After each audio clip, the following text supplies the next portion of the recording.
So we were told about this wonderful place by a neighbor of mine, and I was actually shooting a clip from my last video just behind her house, and she happened to pop out, and we started chatting about growing organic produce in a very limited outdoor space.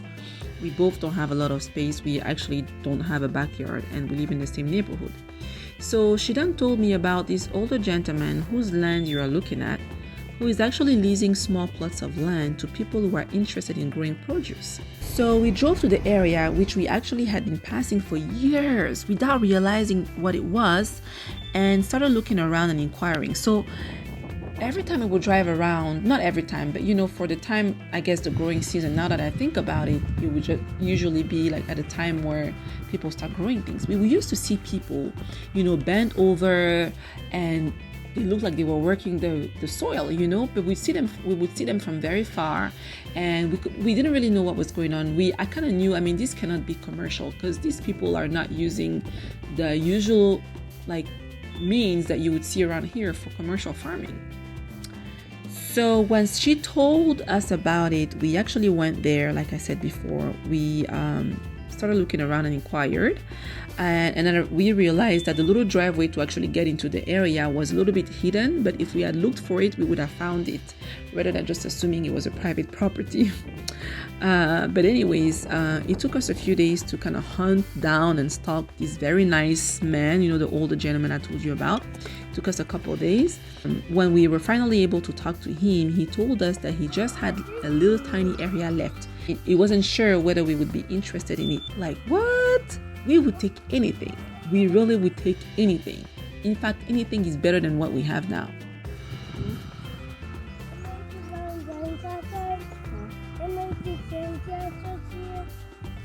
Once I take somebody on, it's more like family. Here next week. Mm-hmm.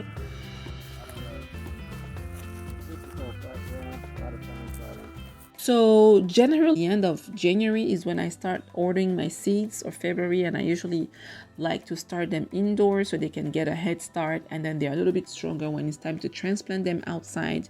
At that point, the winter is slowly winding down and the warmer weather is making its appearance.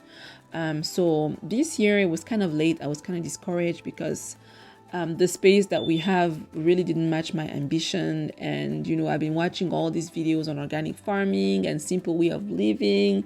And I've been thinking I just want to drop everything and just go move back home and have all this space where I can actually grow healthy food and just, live off the land and live a simple life, So anyways, the point is I was a little late ordering. So, about a month and a half, I believe, earlier, I started making my selection for the organic seeds for produce that we would be interested in growing.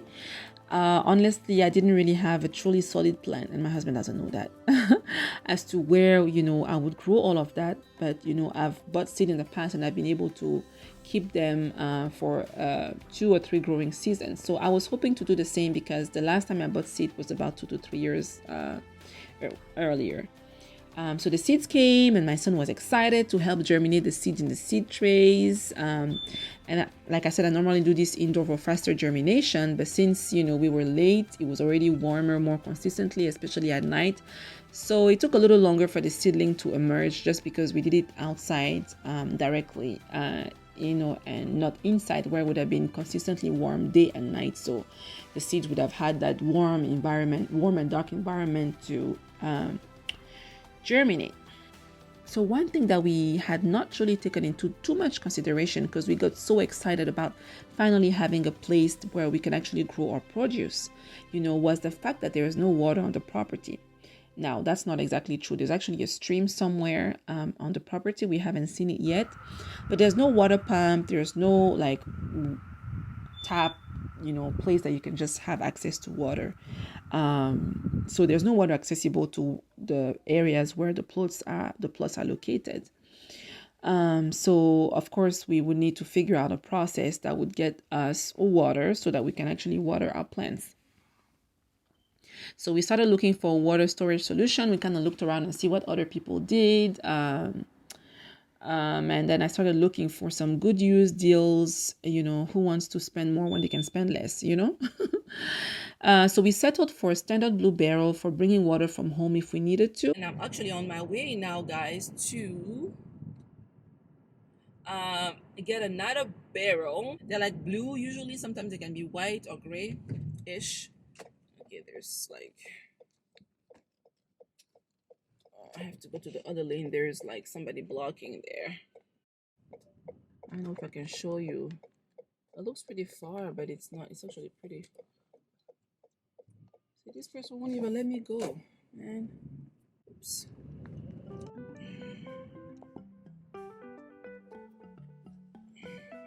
But we got a good deal. This guy was actually has a restaurant, has a brewery, so making his own beer and stuff. And so those barrels were holding grain, which is fantastic because it hasn't been polluted or contaminated by oil. Some people store like motor oil, engine oils, and like different chemicals, like I don't know, like adhesive and sorts of glues and different types of like chemicals in there. So we didn't want that because obviously we're going to use it to water our plants. 3 options. So the other plan is to use that to. Did you hit him? Oh man, I'm gonna change lane, guys. See this car right here, this Range Rover? Looks like he just hit the guy in the front. Just hit the guy in the front. You guys cannot pay attention. Okay. Let's change lanes again, guys. And the guy behind me is letting me go. Thank you so much, sir. You're so nice. So kind of you. See, you just hit him. Here, I'll give you a little tour of where I am.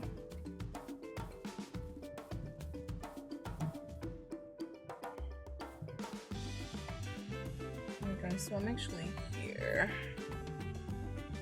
somewhere in DC, and the place that I have to pick the thing up is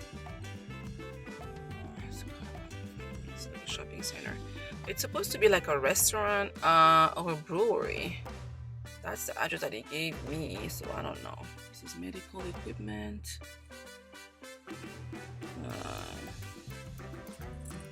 This is the post office. Brow, DC Brow Brewing Company. That's what we're looking for. We're in the back of the building at this point. This is where we're coming from. I don't know if you can see or not, but we're in here. So I think I'm trying to park somewhere over here. I think they're sure. Okay, that's the brewery. See DC Brow? That's the brewery. I can see the silos and whatever they use. I don't know anything about brewing. Harper Chocolate Factory. Do you see that? Interesting. All this cocoa coming from Africa. And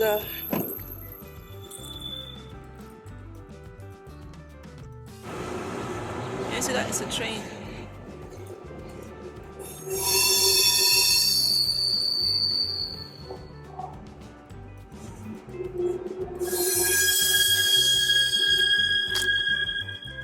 That'd be awesome if we had something like this in Africa that went carrying goods and merchandise from all places, all different places, trading among ourselves, guys. It says go to Dock 8. So over there I saw 2. So I don't know if Dock 8 is on this side or not. Let's see 3 here. Let's see 5. Dock 5. It's here, Dock 7. Let's see, Dock 6 and 7. 6 and 7, and so Dock 8. Ooh, those are the barrels, guys. Those are the barrels. If you can see them or not. Alright, so we're here, Dock 8, and where's my money? Because, you know, if there's no money, nothing. No money, you don't get nothing. Nothing for free here.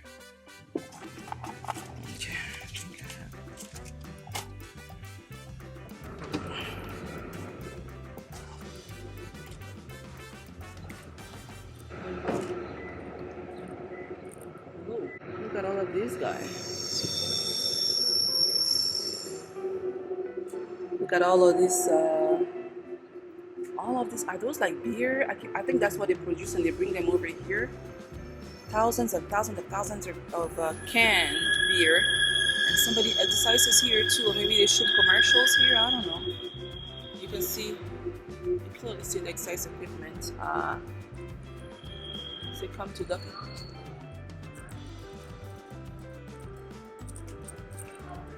8. I was supposed to come get a barrel from Duck 8. Get a barrel? Yeah. Oh, yeah, that's definitely going to be down at one of those. Actually, he's probably going to do right here. Yeah, because he told me to pull up a Duck 8. Were you working with Brandon? I think so. Brandon? Okay. I want to say so. I'll shoot him a text. Okay, thank you so much. So I'm trying to film without being caught, guys. I'm trying to see what is in there. You know, I'm always about looking for opportunities to make money, see what other people are doing, see if I can get inspired, and just see what their story is. So I'm seeing thousands upon thousands upon thousands of beer stacked on pallets. So I guess that's their business, because you saw the brewery over there. The brewery is on the other side. If you can see DC Brown, so this is what they do. And it looks like the other person that they're showing the space with, she has an exercise studio. I don't know if you can see or not in there. I'm trying to be discreet, and you know what? They have a mirror there, because you know how on the mirror you can see what's going on behind you and around you, and the people around you cannot see that you're seeing them on the mirror. So I'm trying to be careful. So I like coming to like warehouses, areas and places, because there's always I know there's money being made and businesses being conducted, and there's always ideas for manufacturing and producing and things like that, so we can develop in our own way to bring to our countries. Here the train goes again. Let's go look at the train while we're waiting for Brandon. So the lady said she will send him a text message to let him know that I'm here. I think their office is all the way over there, and this may just be the place where they hold their goods once it's being produced. I would love to tour that place, you know. Here's the train.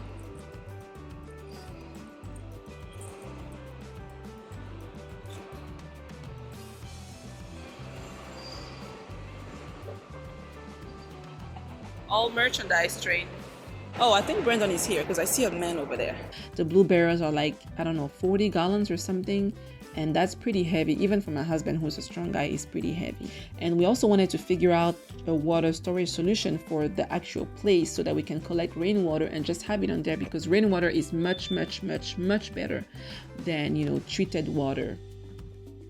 So we settled for the blue barrels. That would be more kind of portable, and the large IBC tote, which you see right there, for long-term permanent rainwater storage. But of course, we have even to figure out how to get the rainwater in that IBC tote, because the little tiny hole at the top of that IBC tote is just not going to be enough. So we're looking at a couple of things, and hopefully within the next week or two, we'll have something figured out. So in the meantime, we continue to observe what others were doing and asking questions.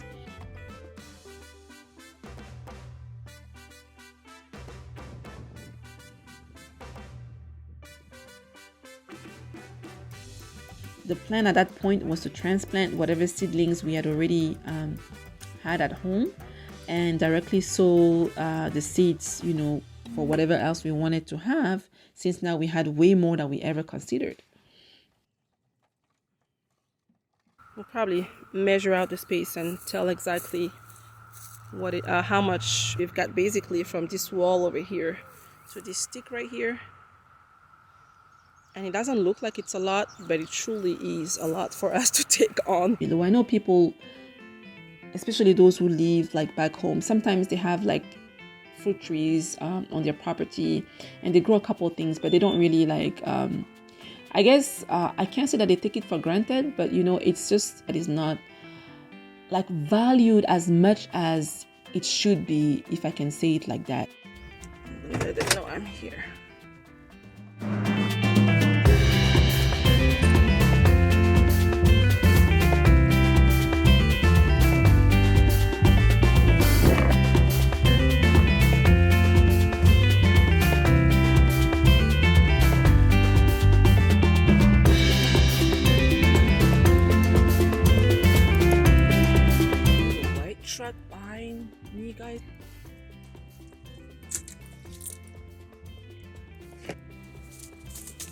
Alright, so we're here, guys, and I'm gonna come out of the car. I have to get some seeds in the back. I also have seedlings that I had put in the seed trays for a few weeks now. It doesn't look like a few weeks because we have a funky weather, and I didn't do it inside this year. I actually did it outside. Let's go. That's my neighbor over there. I think it goes on the plot. That's on the opposite side.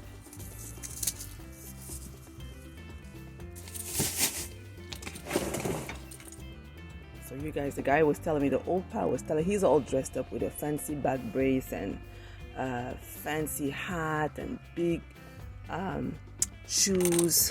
And he's telling me I don't look like I came to work because I have on, you know, a full, that's my home dress, and I have shorts under, and I have my handy dandy, very heavy duty slippers that I can easily wash my feet off, because you guys know I'm not wearing some fancy work shoes.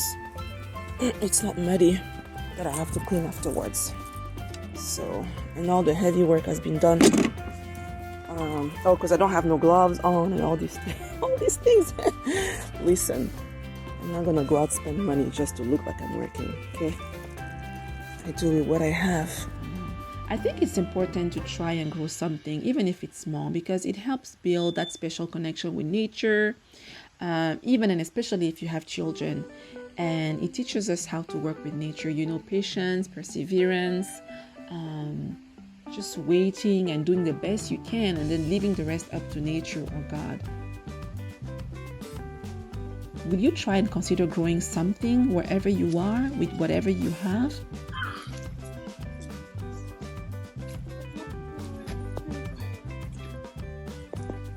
Let me do some food. What are you guys doing? Right now we're putting, what is it? This is the manure. What type of manure is that?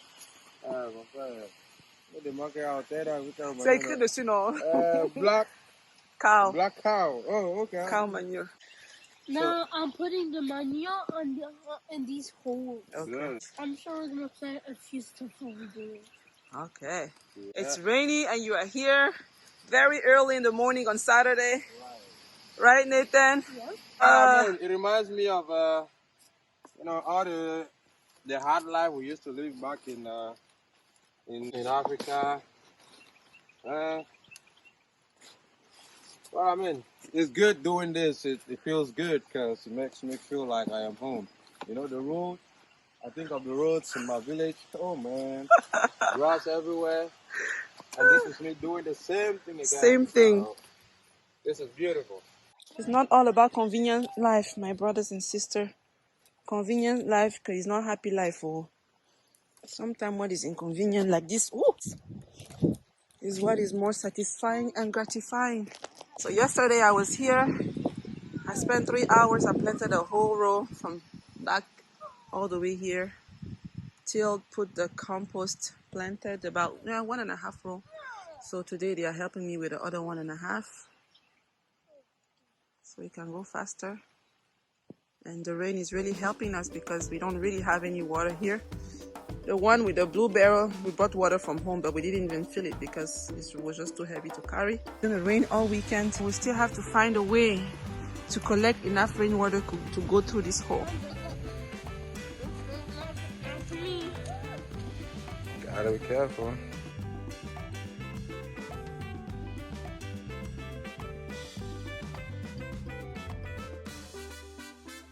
Hopefully with the knowledge that we are gaining and the people that we are observing with God on our side, hopefully we'll have a beautiful garden with a lot of lush greenery and nice vegetables and fruits and things that we can eat and share with others.